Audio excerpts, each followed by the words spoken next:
अस्सलामुअलैकुम, welcome to पाकिज़ा kitchen. आज मैं आपके लिए लेके आई हूँ बकरा ईद की बहुत ही स्पेशल सी रेसिपी। बकरा ईद की इसलिए कह रही हूँ क्योंकि अभी ईद चल रही है, यानी ईद का सीज़न चल रहा है। सबके पास पाए वगैरह मौजूद हैं, तो घर में जो है अक्सर पाए बनाए जाते हैं, लेकिन उनमें लेस मौजूद नहीं होता, वो फ्लेवर नहीं आता जो कि पाए का ओरिजिनल फ्लेवर है। तो आज आपको लेसदार मज़ेदार से पाए की बहुत ही लजीज रेसिपी दूँगी, जिसे खाने के बाद लोग आपसे रेसिपी तो ज़रूर पूछ के जाएंगे। तो किस तरह बनेगी लजीज पाए, चलिए इसको देख लेते हैं किस तरह बनाते हैं। बिस्मिल्लाहिर्रहमानिर्रहीम। इसके लिए सबसे पहले तो हमें यहाँ पर बीफ पाया दरकार होगा। तो यहाँ पर मेरे पास आप देख रहे हैं क्वांटिटी अच्छी खासी है पाए की। तो ये 4 पाए हैं और इनकी जो है मैंने यहाँ पे कटिंग करा ली है। कटिंग कराने के बाद इसको हम अच्छी तरीके से पहले तो वॉश करेंगे, क्योंकि पता है आपको इसके ऊपर कभी कभी बाल वगैरह मौजूद होते हैं, तो वो हमें साफ़ करना बहुत ज़रूरी है। तो यहाँ पे ये छिले हुए पाए हैं, भुने हुए पाए नहीं हैं। छिले हुए पाए का फ्लेवर भुने हुए पाए से बहुत ज़्यादा अच्छा आता है।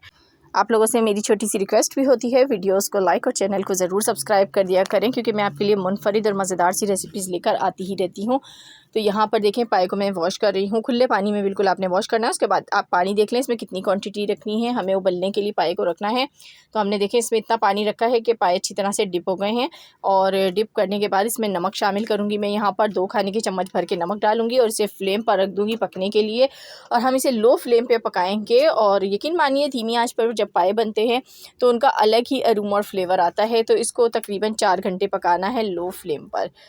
तो चलिए इसको चेक कर लेते हैं। बिस्मिल्लाहिर्रहमानिर्रहीम। यहाँ पर 4 घंटे इसको पकते हुए हो गए हैं, और यहाँ पर देखें माशाल्लाह अल्हम्दुलिल्लाह पाए बहुत अच्छे से कुक हो गए हैं। देखते ही नज़र आ रहा है कि बहुत अच्छे से गल गए हैं। पाए अच्छे गले होंगे तो ही लेस बहुत अच्छा पैदा होता है। तो बस ये पाए हमारे गल चुके हैं। इसमें मैंने देखें सिर्फ नमक डाला और कुछ भी नहीं डाला, यखनी इसमें बाकी रहने देंगे। इसके लिए मसाला रेडी कर लेते हैं। इसके लिए मैंने एक पतीली ली है और इसके अंदर कुकिंग ऑयल बहुत कम डाला है, क्योंकि पाए में अपने आप बहुत ज़्यादा ऑयल होता है। तो बस थोड़ा सा ऑयल डालें। उसके अंदर आपने कुछ साबुत खड़े गरम मसाले डालने हैं, जिसमें 1 बड़ी इलायची है, 3 अदद लौंगे मैंने इसमें डाल दी हैं। दालचीनी की 1 से 2 स्टिक डाल दीजिएगा, 1 से 2 तेज़ पत्ते हैं। और उसके बाद मैं इसमें प्याज शामिल करूँगी। तो प्याज जो है वो थोड़ी सी ज़्यादा जाएगी, इसमें 3 अदद प्याज़ें ले लें मीडियम साइज़ की। और अगर आप ज़्यादा लोगों के लिए बना रहे हैं तो आप 4 भी इसमें शामिल कर सकते हैं। ग्रेवी पर आपके डिपेंड करता है, ग्रेवी ज़्यादा बनाना चाहते हैं तो प्याज का जो है क्वांटिटी को बढ़ा दिया करें। प्याज को कलर आने तक फ्राई करेंगे, जब तक गोल्डन ब्राउन कलर नहीं आता। एक प्याली के अंदर मैंने यहाँ पर कुछ सामान जमा कर लिया है। 1.5 खाने के चम्मच इसमें धनिया पाउडर, आधा खाने के चम्मच हल्दी पाउडर, 1 खाने का चम्मच भर के रेड चिली पाउडर है, और साथ ही इसके अंदर मैंने आधा खाने का चम्मच नमक डाला है। लहसुन अदरक का पेस्ट यहाँ पर मैंने 2 खाने के चम्मच भर के इस्तेमाल किया है। तो ये तमाम मसाले मैंने एक प्याली में जमा कर लिए, और जैसे ही प्याज पर गोल्डन ब्राउन कलर आया है, इसमें थोड़ा सा पानी शामिल करके मसालों में और प्याज के अंदर शामिल कर दिया है। तो आपने मसालों की क्वांटिटी जैसे मैंने बताई है बिल्कुल सेम रखनी है, खाने वाला चम्मच इस्तेमाल करेंगे तो आपका जो सालन है वो बहुत ही लजीज बनने वाला है। अब इसमें थोड़ा सा पानी शामिल करके इसको पकने देंगे।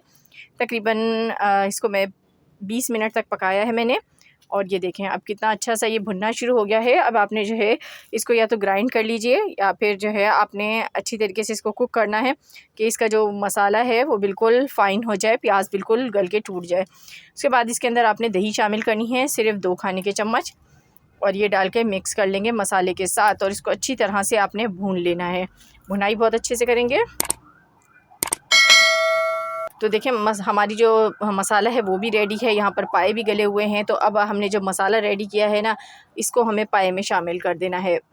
तो ये जो मसाला हम इसमें शामिल करेंगे, उसके बाद इसको मिक्स कर लेंगे, और मिक्स करने के बाद जो है ना हम इसको कुक करेंगे, ताकि जो मसाला है वो पाए के अंदर अच्छी तरीके से जज़्ब हो जाए, इसका फ्लेवर खुल के आ सके, तमाम चीज़ें इसमें जो है बहुत अच्छे से फ्लेवर लेकर आएँ।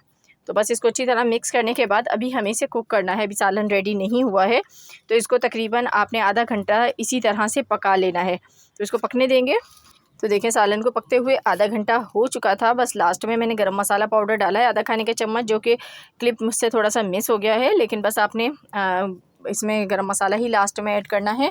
और फाइनल लुक आपको दिखा दूं मैं पाए की कि हमारी क्या आई है। ये देखें, आप देख सकते हैं कितने मज़ेदार से हमारे पाए बन के तैयार हुए हैं। तो ये बढ़ाएंगे दावतों की शान। जब आप दावत में किसी को खिलाएंगे पाए तो खा के उसको मज़ा आ जाएगा। कैसी लगी रेसिपी ज़रूर बताइएगा। अल्लाह हाफ़िज़।